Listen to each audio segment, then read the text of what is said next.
हरियाणा में group C के बच्चों के लिए परीक्षा 1 और 2 जुलाई को होनी थी, लेकिन अब उसे टाल दिया गया है, जिसके बाद हरियाणा स्टाफ सिलेक्शन कमीशन के चेयरमैन भोपाल सिंह धद्री ने कहा है कि हमारी तैयारी तो पूरी थी, बच्चों ने फॉर्म सही नहीं भरे।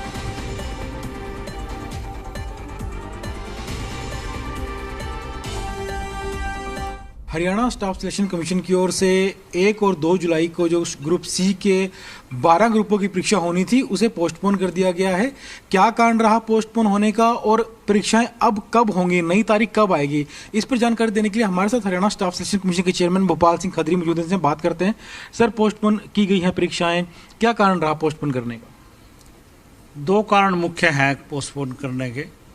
एक तो ये है कि जब हमने शॉर्ट लिस्ट किए बच्चे उन 12 ग्रुपों में, तो हमारे पास बहुत से बच्चों के मैसेज आए और वो मिलने भी आए कि हमारे पास मैसेज नहीं आया शॉर्ट लिस्टेड का, क्या you are shortlisted for such this post.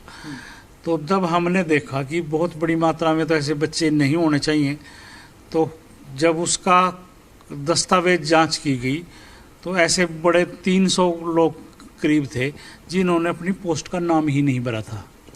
उन्होंने अपलोड कर दिया और उसमें डिप्लोमा लिख दिया पोस्ट की जगह।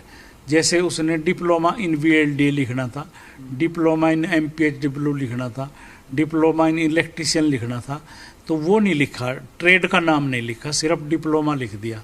तो जब हमने अपने कंप्यूटर को कमांड देनी थी तो हमने तो इलेक्ट्रीशियन छांटना था, हमने VLD छांटना था, हमने स्टाफ नर्स को शॉर्ट लिस्टेड करना था, तो वहाँ तो उसने पोस्ट ही मेंशन नहीं की थी। तो एक कारण तो ये था। दूसरा ये था कि हम जब शॉर्ट लिस्टेड कर रहे हैं तो हमारे ऊपर ये आरोप आता कि इन्होंने सार्वजनिक तो किया ही नहीं अभी रिजल्ट, जो CET का रिजल्ट है।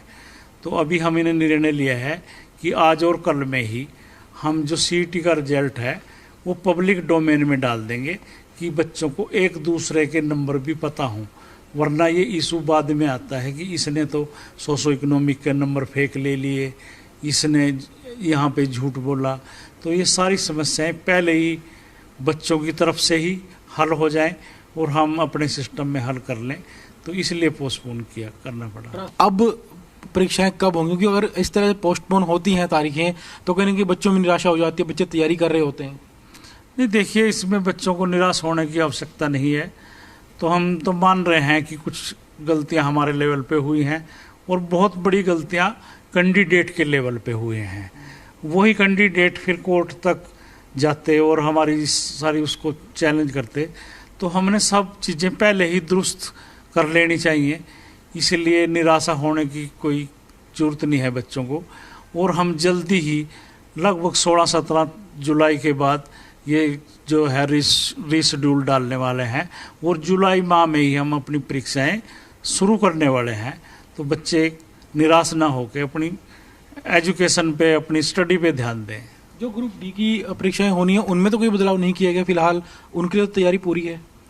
ग्रुप डी के लिए हमारी लास्ट डेट फार्म भरने की 26 तारीख थी जून, तो हमने कैंडिडेट की मांग पर उसको 10 दिन और बढ़ा दिया है। 6 जुलाई हमने वो डेट कर दी है और हमने NTA को लिखा है कि सितंबर माह में ग्रुप डी की परीक्षाएं ले। तो NTA ने अभी हमारे को डेट बतानी है कि वो किस डेट को ग्रुप डी की परीक्षाएं ले रहा है। वीडियो जर्नलिस्ट राहुल धीमान के साथ विजय राणा, जी मीडिया, चंडीगढ़।